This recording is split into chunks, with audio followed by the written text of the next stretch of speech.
And may I therefore call this 1156th meeting of the Peace and Security Council at the level of heads of state and government to order. H.E. Assoumani, President of the United Comoros, Chairperson of the African Union, and distinguished participants. Good afternoon, all of you. Your Excellencies, you will recall that on the 16th of April, under the chairmanship of the Republic of Tunisia, the Peace and Security Council held an emergency meeting to consider the situation in the Sudan after the outbreak of deadly fighting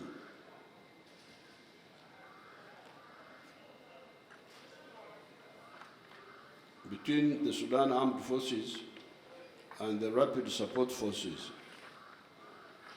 The fighting in the Sudan stems from, among other things, a disagreement between the army and the Rapid Support Force about how the Rapid Support Force should be integrated into the armed forces.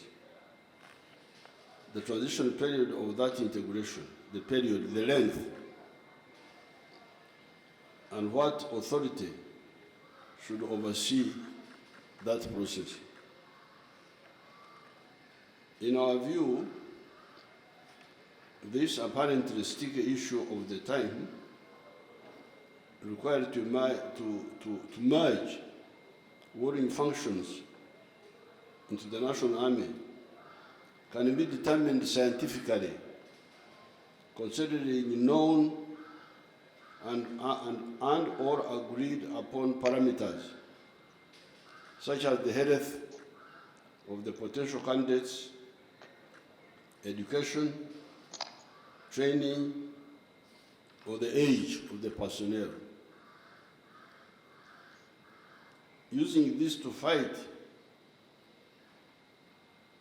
for just that argument is, in our view, wrong, and we condemn it.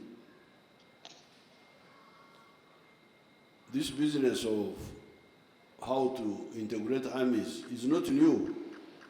We have done it. We have done it in many parts of Africa, including here in Uganda. It cannot be a reason for starting such a devastating war. The transitional authorities had made a lot of progress towards the return to constitutional order. They had agreed to a political framework agreement which provided for a transitional period of 24 months upon the appointment of a civilian prime minister and the withdrawal of the military from the transitional government institutions and other elements agreed on. Therefore, the eruption of fighting in Khartoum was a major setback of the positive steps that had already been made. Since the conflict broke out on the 15th of April, there have been many attempts at brokering a ceasefire. However, it has remained elusive. There is unnecessary loss of lives. The humanitarian situation continues to deteriorate, and there is gross violation of international law, international humanitarian law, and international human rights law.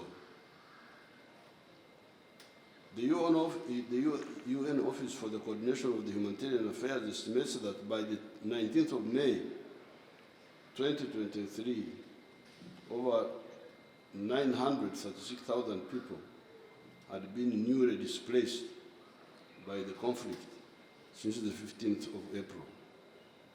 This includes 736,000 internally displaced, while 200,000 have crossed the border into neighboring countries. We salute the government of Ethiopia and other other neighboring countries, such as South Sudan, Egypt, and Chad, among others, for facilitating the safe passage and the reception of the people fleeing the fighting. The Peace and Security Council meeting of the 16th of April condemned the fighting and called for an immediate ceasefire without preconditions and a swift return to the negotiating table. The chairperson of the African Union Commission was requested to continue using his good offices to engage with the parties to the conflict in order to facilitate dialogue and peaceful resolution of the conflict. The Commission was also requested to regularly brief the Council of the implementation of its communique adopted on the 16th of April 2023. I have been informed that on the 20th of April 2023, the chairperson of the Commission convened a ministerial special session on Sudan with a view to causing a de-escalation of the conflict and facilitating a humanitarian corridor. Other initiatives have taken place, including the meeting of the IGAD heads of state, which was held on the 16th of April 2023, where IGAD appointed the presidents of Djibouti, South Sudan, and Kenya to mediate between the warring parties. Other key actors have also been engaged on this matter, including but not limited to the League of Arab States, the Kingdom of Saudi Arabia, the United States of America, etc. In my own engagements with the two parties who sent me special envoys, I reiterated my earlier advice that they should do away with the politics of identity and concentrate on the politics of interest. I informed them that the ceasefire is critical to allow peace for people to elect their leaders as owners of the country. The country does not belong to the Sudan army, it belongs to the people. It does not belong to the other group, the Rapid group. It belongs to the people of the Sudan. Therefore, an unconditional and immediate cessation of hostilities to stop the tragedy and mockery of Africa is of utmost importance. Excellencies, a number of multiple processes and mechanisms have been put in place, which is in a way is a demonstration of the deep commitment of both the region and the international community to do something about the Sudan. However, it also calls for harmonization and coordination of efforts to avoid duplication and overlap. The Commission has set up what has been characterized as the expanded mechanism on the Sudan to try and develop measures leading to a cessation of hostilities and a resumption of the political process. As a result, a de-escalation plan has been proposed and circulated for your consideration.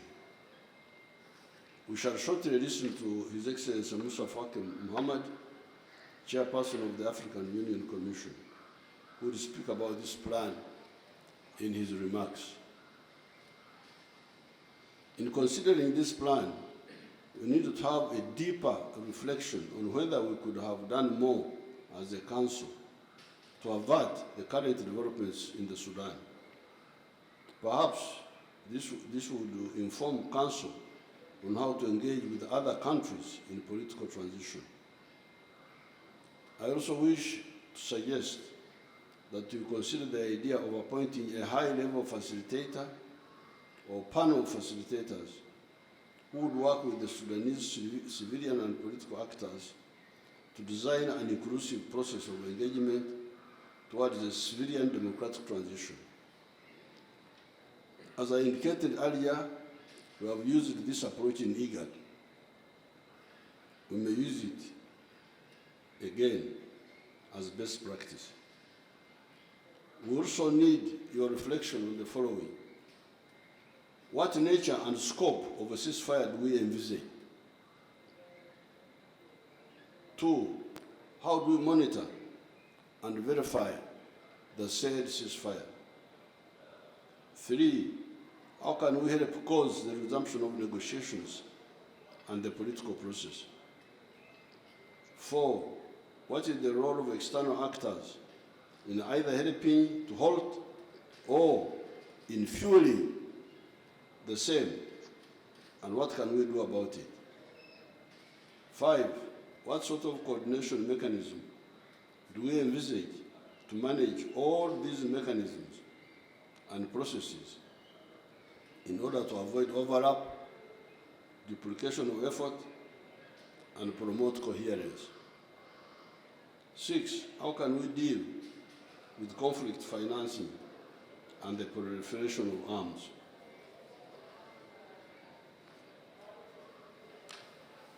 I thank you, and I call upon you to adopt the agenda.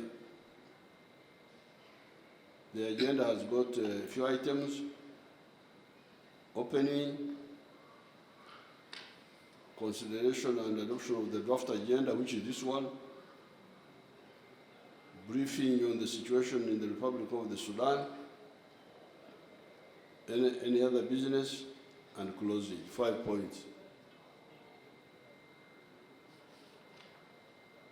Adopted, disengagement, where the forces withdraw from especially the populated areas and go to some agreed areas, and then dialogue. The main reason for the ceasefire and political dialogue is trying to answer the question: if you are fighting to gain the upper hand on the other group, even if you win, are you going to run the country, to run Sudan as a dictatorship or what? If you win, you will have to go for elections. So, why not stop the fighting and the killing and go for elections? Unless you don't want to have elections. That can only be the reason why you avoid the cheap way of referring the political arguments you are having to the Supreme Court of Sudan, which are the people of the Sudan. These are the ones who can decide through a vote that we want this or want that. When we had to fight in Africa in the past, it was because we had people who blocked our right to elections. That was the only reason. Through the continental leadership and to give complete sense and meaning to the paying African solution to African problems. I thank you for your time. I thank His Excellency. I now invite His Excellency, the President of Egypt, President Sisi, to make remarks.